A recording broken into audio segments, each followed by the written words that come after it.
Sanctus, Sanctus, Sanctus Dominus Deus Sabaoth.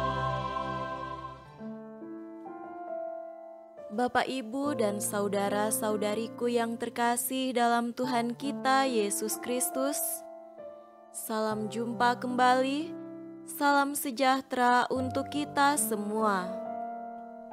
Berkat Allah yang Maha Kuasa senantiasa menyertai kita. Marilah kita mendengarkan dan merenungkan bacaan-bacaan kitab suci hari Rabu, tanggal 12 April tahun 2023. Bacaan pertama dari Kisah Para Rasul bab 3 ayat 1 sampai 10. Pada suatu hari menjelang waktu sembahyang, yaitu pukul 3 petang, naiklah Petrus dan Yohanes ke bait Allah. Di situ ada seorang laki-laki yang lumpuh sejak lahirnya, sehingga ia harus diusung. Tiap-tiap hari, orang itu diletakkan dekat pintu gerbang bait Allah yang bernama Gerbang Indah untuk meminta sedekah kepada orang yang masuk ke dalam bait Allah. Ketika orang itu melihat bahwa Petrus dan Yohanes hendak masuk ke bait Allah, ia meminta sedekah. Mereka menatap dia, dan Petrus berkata, "Lihatlah kepada kami." Lalu orang itu menatap mereka dengan harapan akan mendapat sesuatu dari mereka. Tetapi Petrus berkata, "Emas dan perak tidak ada padaku, tetapi apa yang kupunyai, kuberikan kepadamu. Demi nama Yesus Kristus, orang Nazaret itu berjalanlah." Lalu ia memegang tangan kanan orang itu dan membantu dia berdiri. Ketika itu juga, kuatlah kaki dan mata kaki orang itu. Ia melonjak berdiri, lalu berjalan kian kemari dan mengikuti mereka ke dalam bait Allah, berjalan dan melompat-lompat serta memuji Allah. Seluruh rakyat itu melihat dia berjalan sambil memuji Allah, lalu mereka mengenal dia sebagai orang yang biasa duduk meminta sedekah di gerbang indah bait Allah, sehingga mereka takjub dan tercengang tentang apa yang telah terjadi padanya. Demikianlah sabda Tuhan. Syukur kepada Allah.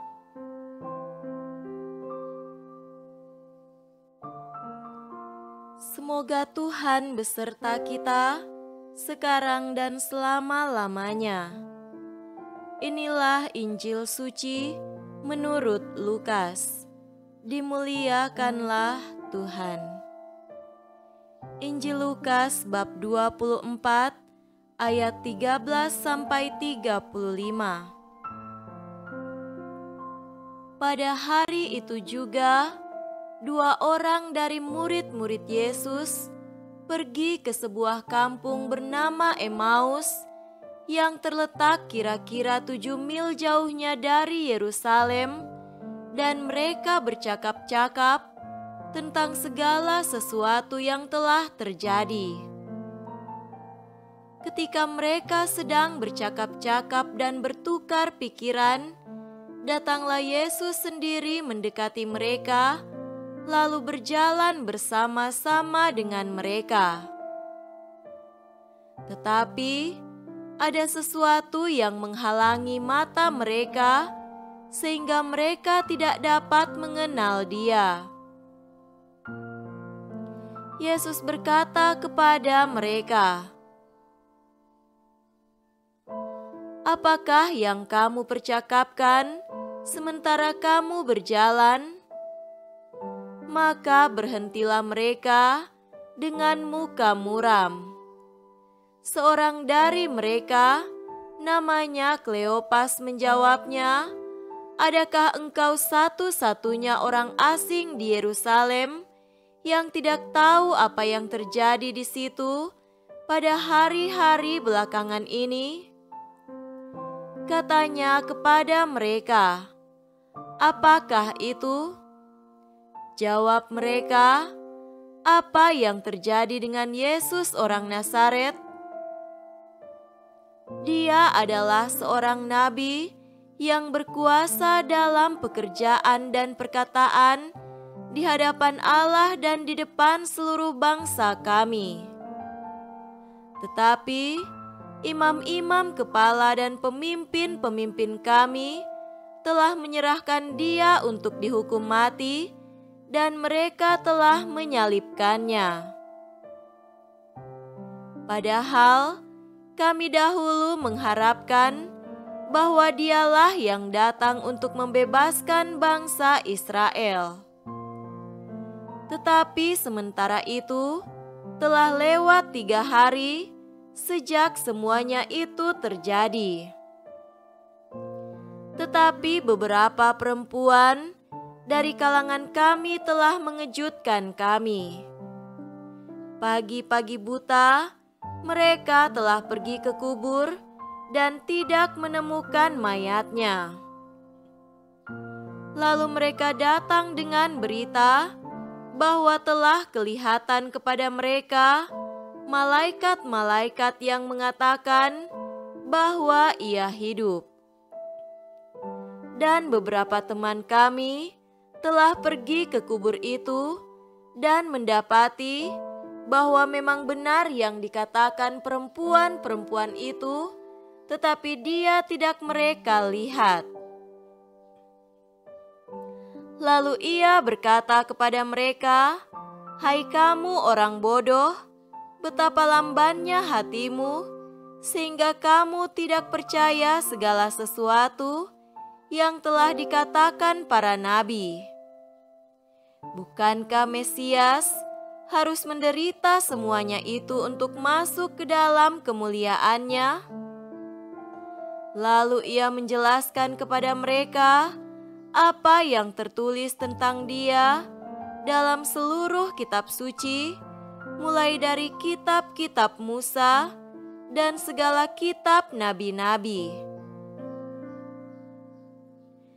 Mereka mendekati kampung yang mereka tuju, lalu ia berbuat seolah-olah hendak meneruskan perjalanannya. Tetapi mereka sangat mendesaknya, katanya, "Tinggallah bersama-sama dengan kami, sebab hari telah menjelang malam dan matahari hampir terbenam." Lalu masuklah ia untuk tinggal bersama-sama dengan mereka. Waktu ia duduk makan dengan mereka, ia mengambil roti, mengucap berkat, lalu memecah-mecahkannya dan memberikannya kepada mereka.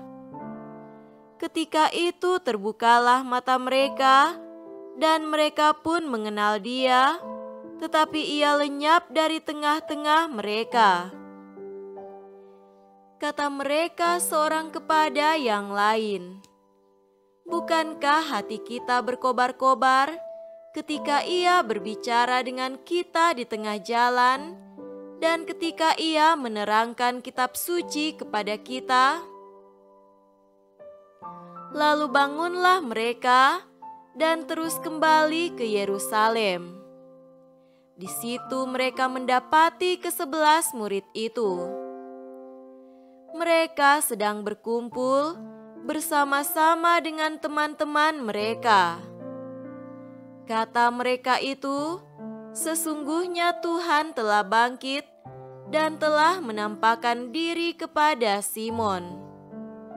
Lalu kedua orang itu pun menceritakan apa yang terjadi di tengah jalan dan bagaimana mereka mengenal Dia pada waktu Ia memecah-mecahkan roti.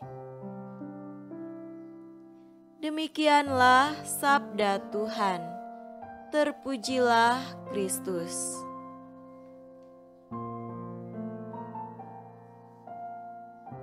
Saudara-saudariku yang terkasih dalam Tuhan kita Yesus Kristus, tema renungan kita pada hari ini adalah menjadi pribadi yang berdampak. Saat ini, marak di media sosial istilah influencer. Mereka adalah orang-orang yang memiliki pengikut yang sangat banyak di media sosial. Tugas mereka adalah membuat konten, entah edukasi, promosi, atau bahkan memberi klarifikasi terhadap berbagai hal. Kegiatan tersebut bukan hanya sekedar konten, melainkan bisa menghasilkan keuntungan yang besar. Mereka adalah orang-orang yang memberikan, mempromosikan atau membicarakan segala sesuatu. Konten mereka memberi dampak bagi banyak orang yang menontonnya. Semakin banyak orang yang melihat, semakin banyak orang yang tergerak atau terkena dampak dari konten mereka, sehingga orang bisa memberi komentar, membagikan, atau malah membeli produk yang mereka promosikan. Mereka adalah orang-orang pemberi dampak. Saudaraku terkasih, dalam bacaan pertama, Petrus berjalan bersama Yohanes melewati seorang yang lumpuh. Orang yang lumpuh sejak lahir itu mengharapkan kebaikan orang lewat sedekah. Namun Petrus memberikan lebih dari sekedar sedekah materi. Dalam nama Yesus, ia memberikan kesembuhan kepada si lumpuh. Pengenalan dan iman Petrus akan Yesus yang bangkit berdampak positif bagi orang lain. Ia mampu berbuat mujizat semata-mata karena Yesus yang ia imani. Petrus menjadi pribadi yang berdampak positif bagi si lumpuh. Begitu pula dalam perjalanan ke Emmaus, kedua murid berbincang hangat tentang segala peristiwa yang terjadi oleh karena Yesus. Yesus telah memberi dampak bukan hanya bagi para murid-Nya, melainkan bagi semua orang yang ada di Yerusalem dan sekitarnya.